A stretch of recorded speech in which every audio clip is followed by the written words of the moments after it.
Hi, I'm Chip Rogers, and welcome to the AAHOA Educational Experience. This week we're going to be talking about what's happening in the financial world, the economy, and what you can do to protect yourself and help yourself if you're caught up in this downturn. Joining me today are two gentlemen from Delta Capital. First, Lawrence Lloyd, who is the Managing Director of Delta Capital, and Brad Mead, who is the President of Delta Capital. Before we get into what you guys do and how you can help, let's talk a little bit about this economy. It seemed like we went through the struggles of '08, headed into '09, and things were slowly but surely getting better, and then it appears as if the economy has hit a plateau and maybe even beginning to recede a little bit. Is that what you're seeing? Is that what we can expect to happen? In my opinion, it's a little bit more dire than that, and I think the analogy is to look at what's happened in Japan, where we've had a protracted decade of contraction.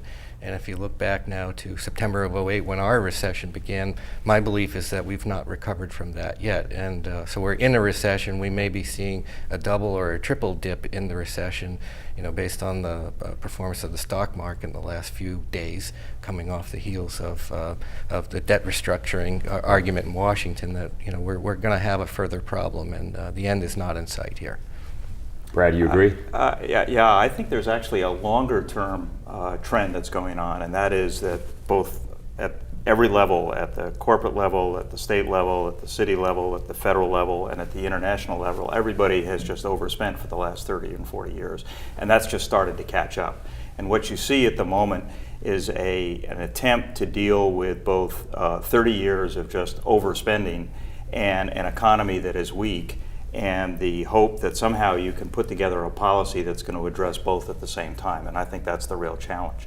So I think the economy is probably, in a short-term basis, probably going into a dip. But in a long-term basis, I think we've got 10 years of real frustrating times ahead of us in order to work our way out of the hole that we're in. And I think every nation's got that same challenge.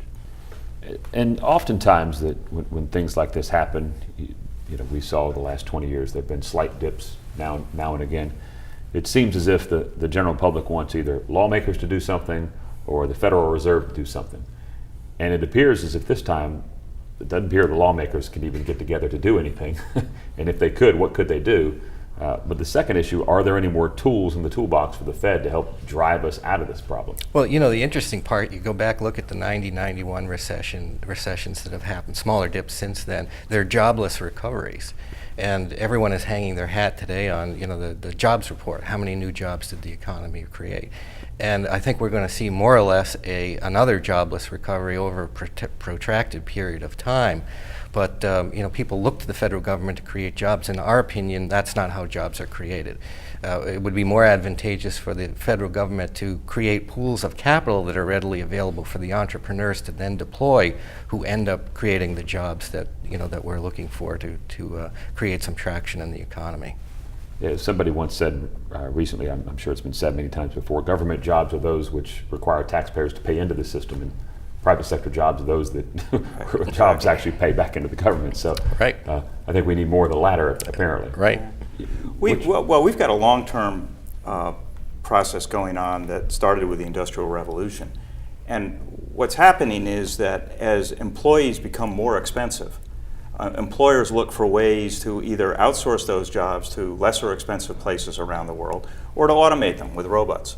So you look at what's happened in Detroit, or I was listening to a program the other day, GE apparently had 30,000 employees making turbines about 25 years ago. Now they have 5,000 employees making more turbines.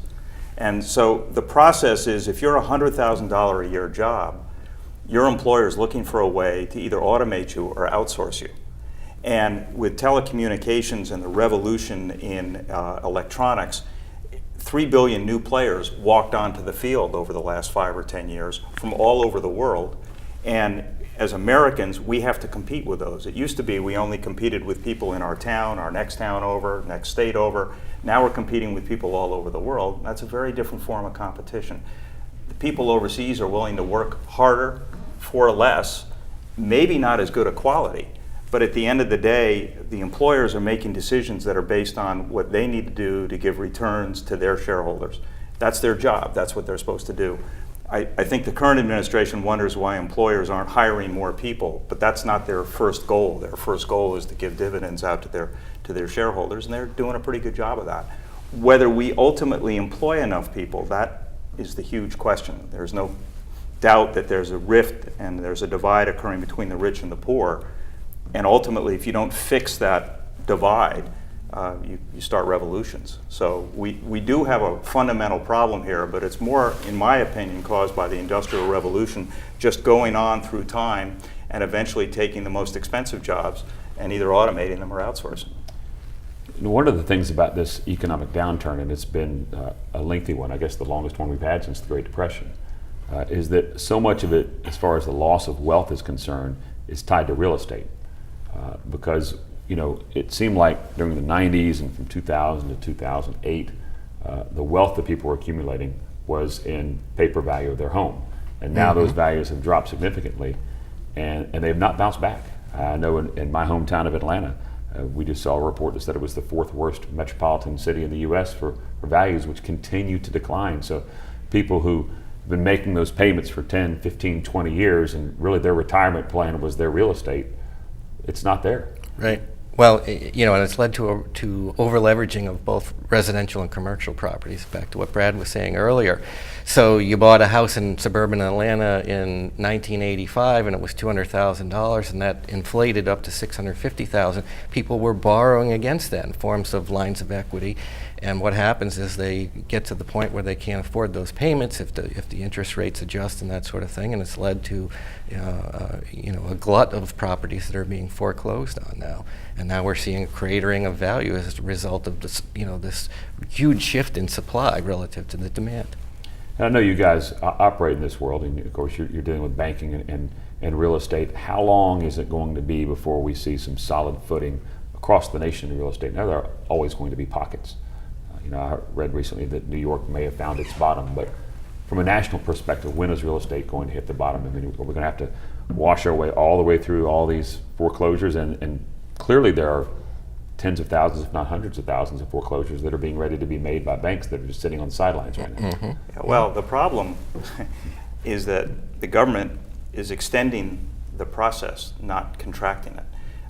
By putting in different types of programs to ameliorate the pain, to make the pain less hurtful, and in fact to slow the decline, they're slowing the market finding its bottom. So if you are worried about trying to get to the situation where the market will resurrect itself and start to climb again, you need to rip the bandage off. You need to let it collapse. Governments are reluctant to do that because of the pain of people voting that administration out. So we have a problem, and it's going to be many years before those houses fully get absorbed. And until that happens, a couple things.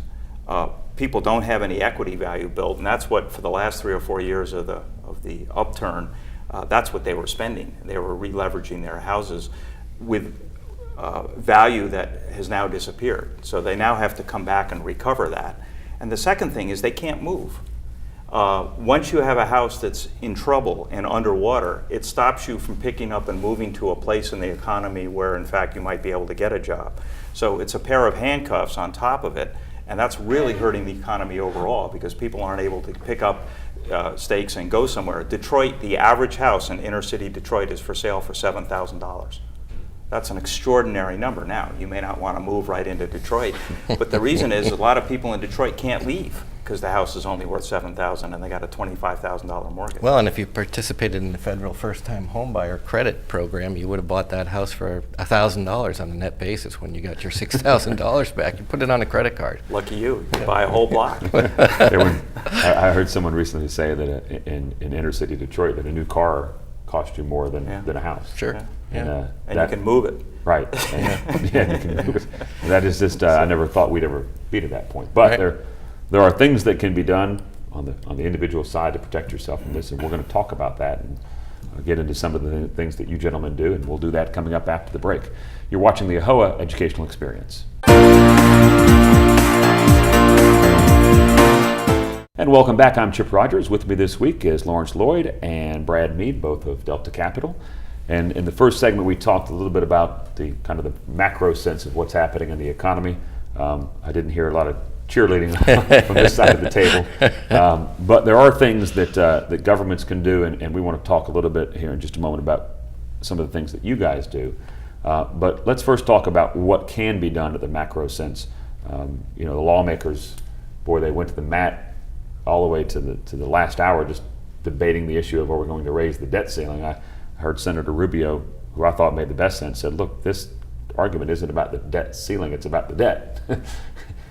And no one seemed to want to talk about the $14.2 trillion debt, but our neighbors to the north, Canada, who in years past Americans often kind of consider the little sister, went through this a couple of decades ago, went through it very successfully, and are now back on their feet. And most people would have to honestly say that the Canadian economy is stronger than the American economy right now. Mm-hmm.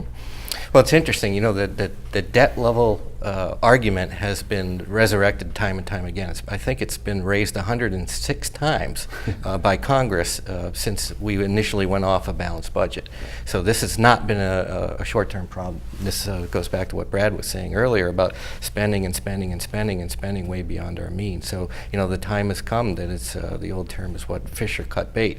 We have to do something, and maybe it's an austerity program, and that's difficult to swallow, but if we don't do it, you look at what's going to be left for the next generations of Americans, and we might end up seeing what we see in Ireland today, where there's a deal to pay the debt down in Ireland, but the youngest and brightest minds look at that and say, I'm 22 years old, I have a formal education, I'm not going to stay here to pay this, I'm going to go move somewhere else. Yeah, and with the freedom of movement now, people are going to move to those countries where they can get a job and prosper. Right. I was in Romania a few years ago, and they were lamenting the fact that, yes, they like being part of the EU, but all the young people in Romania moved to Western Europe where they can find the high-paying jobs. Sure. Yeah. No one would have ever imagined that could potentially happen to the United States, but when we eventually have to pay this debt, it's going to be very painful. Yes. Well, and really what's on trial is democracy. The world's first democracy, Greece, is also the world's first that's testing the limits of a democracy. When you go into an austerity program in a democracy, you create pain for the voters. And what do voters do when they feel pain? They vote in the other guy who's going to say, I'll take your pain away. And democracies are very good at giving things away because that's how you get reelected. We've been doing that for 30, 40, 50 years. What's happening now is we're going to have to take a lot of that stuff back, because the wonderful economist Adam Smith, with his invisible hand, is basically saying, you're done. You can't get any more credit. And you can't retire at 40, and you can't retire with a pension of 75% of your last salary. And so there are going to be some very traumatic changes. Whether any government can survive that type of austerity is really the question that's being debated. Those folks in Washington in our country aren't bad people. They're really smart people, and they're really good people. But they have very different views about how you're going to solve an intractable problem, and that problem is quite simply, if you do austerity, what happens to the economy? It goes down further. And so if you have to create jobs, and the only place you can create jobs is using government money, then you go further into debt. Which evil do you want? And is there some balance that gets you out of it? And that's not at all clear at the moment. And this is different than when Reagan took over, because we didn't have all that debt. And we also didn't have a whole lot of differences in the technology and the way jobs are created around the world and the competition that we have around the world. So we really have a democracy that's at risk at the moment. And I believe that's true of every democracy in the world, because they're all suffering the same pains. It's often said, why can't they just run it like a business? And these same very smart people on the left and the right, who many, I would say a vast majority of them in Congress are millionaires, they've been very successful in whatever they've done, they would never run their own house or their own business the way they're running the nation's business. And I think from a voter's standpoint, the average guy just looks at them and says, why can't you balance the budget? Why can't you do what you're supposed to do? You can't keep spending $1.6 trillion more every year than you bring in. Yet nothing seems to change. Well, we have to decide what's going to be cut, and we're saying this as a collective public. On one hand, we'll balance the budget, but on the other hand, we're saying any of these rights or any of these programs that I benefit from, I don't want to see cut. So someone has to step forward, or we have to step forward collectively and say, we need to cut this, we need to cut this, we need to cut this, and do it incrementally and get there. And isn't that really the problem when you put these major cost drivers on kind of autopilot? You have Medicare, Medicaid, Social Security that you've said, these are going to be the benefits, this is the plan, and if you have no room for changing that, you find yourself where we are today. Well, and what's wrong with these people in Washington? Do they not see that problem? Well, of course they see it. And they're not even genuine in their feigned concern about seniors and about this. What they're concerned about is getting reelected office. So only in the event that you change the way we run our democracy, and in my view, the suggestion that's been made that you limit Congress to 2 terms and the Senate to 2 terms changes the whole face of how they make decisions, because in the first term, you would only be a junior and you wouldn't be in charge of any of the big committees. You'd only be reelected once. And in your second term, when you're the senior member of all those committees, you're not running for election again and you're not influenced by special interests. So if you're a senator, for the last 6 years of your second term, you're going to do nothing but what's right for the country. And in that process, if you also don't promise them a pension and tell them they have to go back at the end of 12 years or 4 years back to society and live with the rules that you now promulgated, now you change the whole dynamic of how government runs, because for the last term, each congressman or senator will do the right thing because he's going to have to return and live it. What we have at the moment is a system that says, what do I have to do to stay forever a professional politician? And you've got special interests that are incredibly active and very wealthy. I read a suggestion recently by a gentleman who of course wanted to propose a balanced budget amendment to the Constitution, but had an extra twist on it, and said that any year in which the budget is not balanced, if there are 5 consecutive years, nobody that is in the Congress for 5 consecutive years without balancing the budget is allowed to run for re-election again.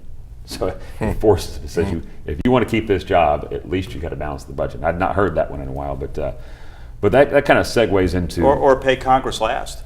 In other words, they're the last paid every year on the budget. If there's no money left over, they don't get paid. That's a good idea too. I like that one. This will segue into our next show, but I wanted to touch on what you guys do, and that is you work with people who may be having a difficult time balancing their budget, and they don't have the ability to simply write checks or print money the same way that the federal government does. They actually have to make the hard decisions, and you guys are there to help them make the hard decisions. We're going to really talk a lot about what you do in the next show, but if you could just kind of give us a little tease as to how you help, particularly hotel owners, Sure. When they're facing a tough situation. Well, we are investment bankers by trade. Our firm is 25 years old, and we do a lot of the traditional investment banking activities: buy, sell, merge, representation, capitalization work, but we've developed a specialty around hotel debt restructuring that would be both bank-based and SBA-based. From a portfolio of hotels the company owned some years ago, and got into trouble with some of these loans, quite frankly, and had to work our way out of that in communication with the lenders, and developed a process for restructuring that kind of debt. So about 18 years ago, we finally divested the portfolio of hotels that we owned and moved into a product where we started working with hotel owners individually to restructure debt. So we've been doing that for the last 20 years or so. We've completed well over 300 restructures at this point. I would say at this time we probably have somewhere between 35 to 40 hotels in our portfolio that we're working with now. Some of which are owned by the same owner, so we have many clients, and we're in troubled times now, and so here we are working to save jobs, to save the hotels, and to try to restructure the debt to move forward. Well, that's a perfect way to end this show, and to start the next one for next week. We've got you encouraged about watching next week. We've laid out the problem as it exists. These are going to be some tough times that continue, and who might be able to help you if you're seeing these tough times, particularly if you want to look at a different way of working with your bank. So we'll talk about that in the next show, but we're out of time for this one. For Brad Mead and Lawrence Lloyd, this is Chip Rogers, and you can of course reach me, chip@AAHOA.com. That's CHIP@AAHOA.com. Thanks for watching, and we'll see you again next week.